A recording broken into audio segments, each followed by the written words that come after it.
Welcome back to my shop again. I've got quite a few projects going on at once. In this one, I'm going to talk again and do some demonstration on sanding. This is the second time. Now, I've heard a lot of people say they hate sanding.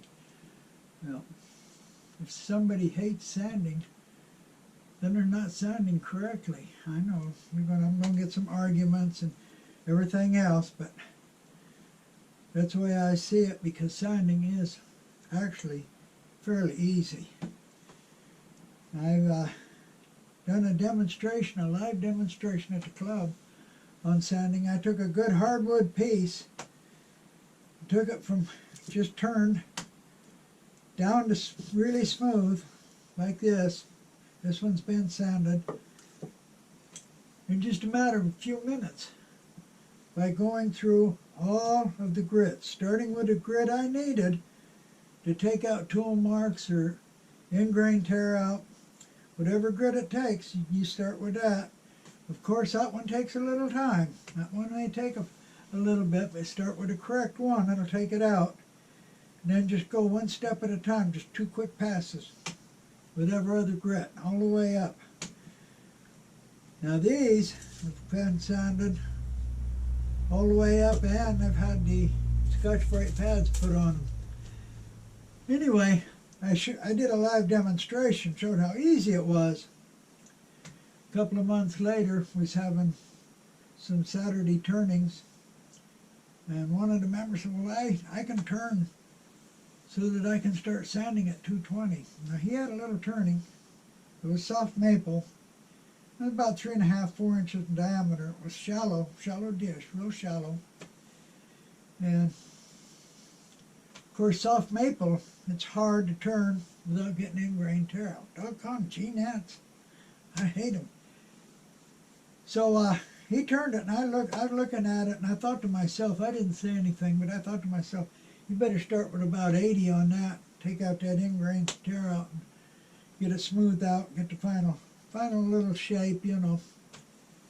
But he said no, he's going to start with, he said he turned to start with 220. So like I said, I didn't say anything. I watched him. He took some 220 hook and loop, put it on a power sander and started sanding. He wore out 2 sheets of 220, working on the 3rd sheet. And it took him a good 15 minutes. And it should have took just a couple of minutes to sand that out if he did it correctly. But, you know, I guess people are stubborn. They do what they've been doing. They're not going to change. I don't know. I give up sometimes.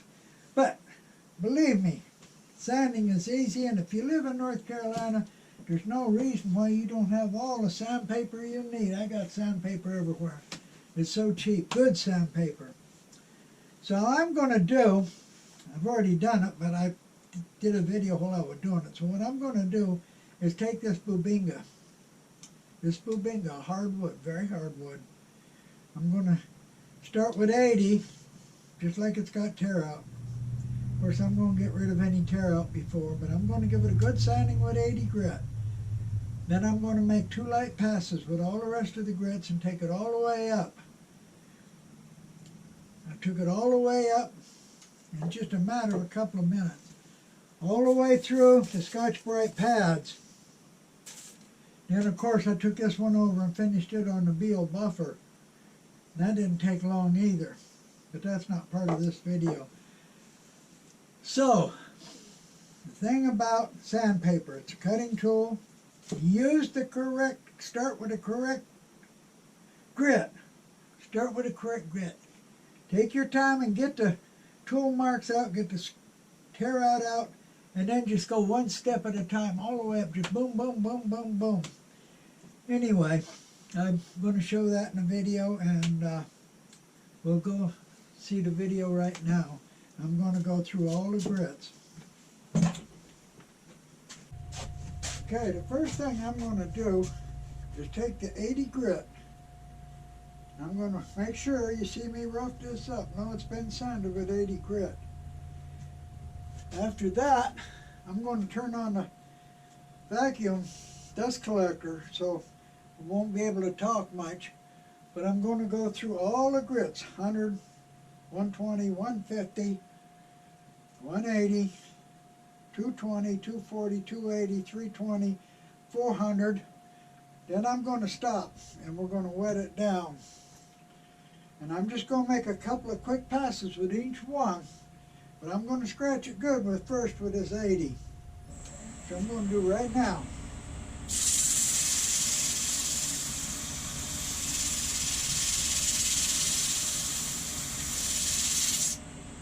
Make sure you know it's scratched up good.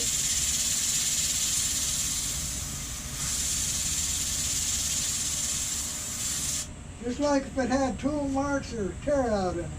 You see, I've been sanding and it's on the sandpaper. Now I'm going to turn on the vacuum and I'm going to go quickly through the rest of them all the way to 400.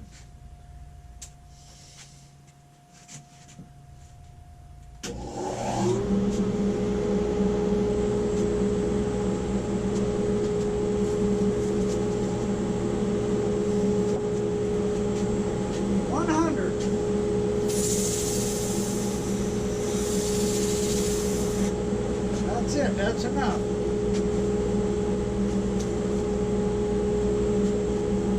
120.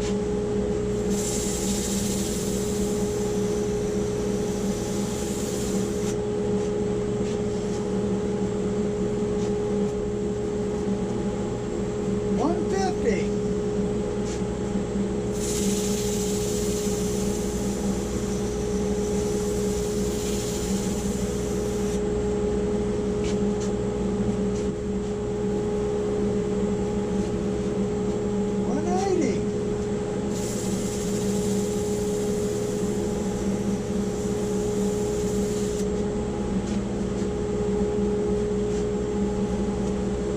220.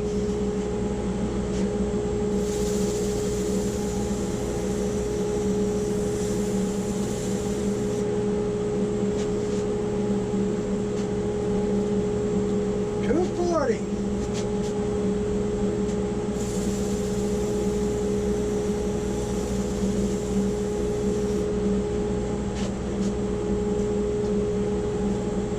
280.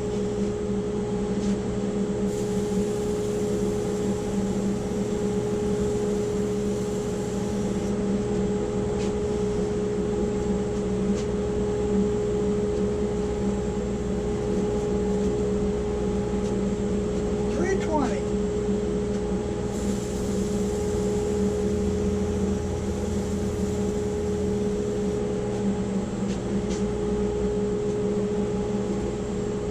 400. Get a very big piece, 400.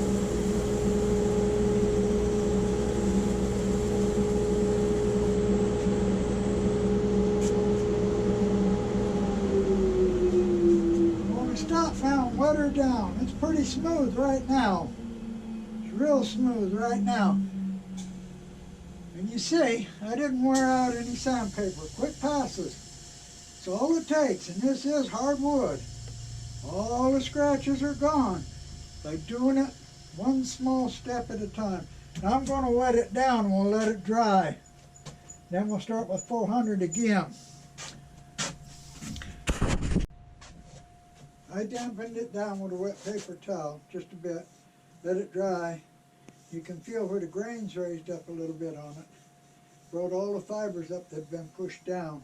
So now I'm going to start with 400 again. Then I'm going to go all the way up to 800, and then I'm going through the Scotch-Brite patch real quickly.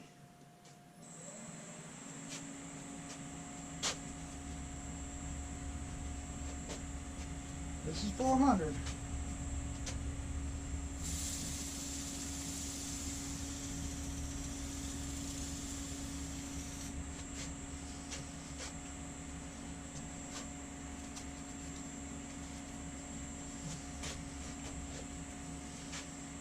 This is 600.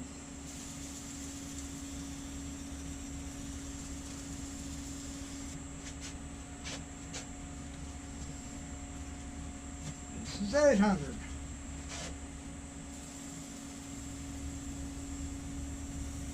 Well, it's starting to shine some now. And you can see I didn't take a lot of time with each one, just quick passes. Now to the Scotch-Brite pads. These are kind of worn, but they're okay. This is the green one, the roughest. Get the speed up a little bit for these. Put the green on it and rub it.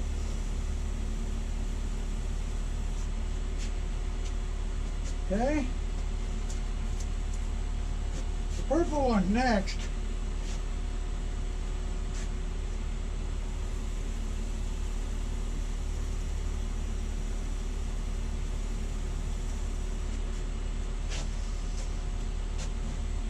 The gray one.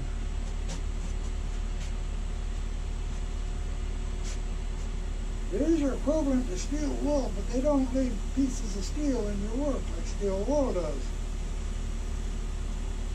These work great. And last but not least, the white one. Boy, this one ain't hardly white no more. This should work.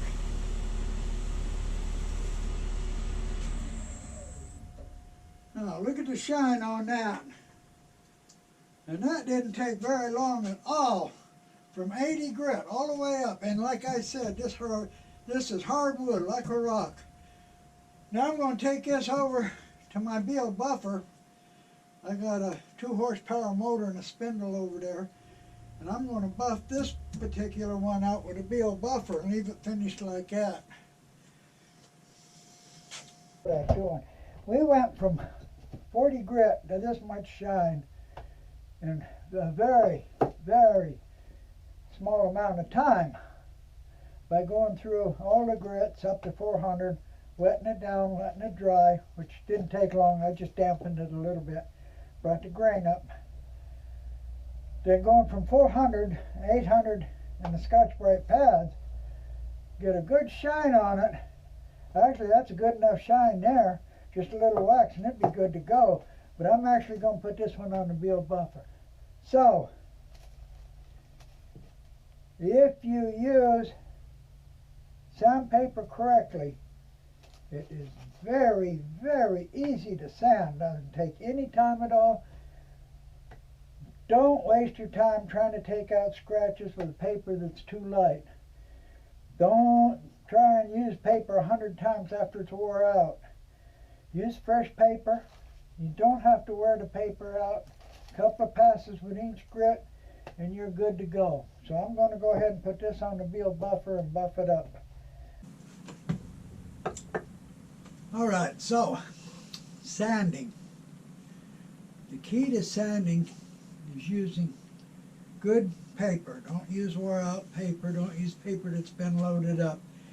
Now this paper I've been using, you can see some of it's loaded up, some of it's about wore out. It's no good. I'll throw it away next time. No need keeping it. Don't try and use it. Start with whatever grit is necessary to remove tool marks, tear out. Don't worry about what anybody says. If you need to use 80 grit, use it. If you need to use 40 grit, use it. 80 grit will remove 40 grit scratches. So will 60. In fact, 60 does it better. After you get them removed, 2 quick passes with each grit. Do not skip grits. And you can see what I did. Very, very, very fast. Now these were done the same way, and you can see the finish on these. I mean, if that ain't a good finish on there, I don't know what is. Now, like I said, I'm not a big fan of shiny, but I did this one project. Somebody challenged me to shiny. Anyway, that's a whole secret to sandpaper. Don't skip grits. Don't wear the paper out. A couple of good passes and go on to the next one. Don't worry about it, and you'll find out that it goes very fast. And so I know I'm going to get a lot of feedback and a lot of people disagree and everything else. But I in fact did show you sanding on this one. Hardwood, very hardwood, and it does have end grain here in the bottom piece. So That being said, I appreciate the people that watch my videos. I really appreciate those that subscribe and come back and see my next video. Thank you.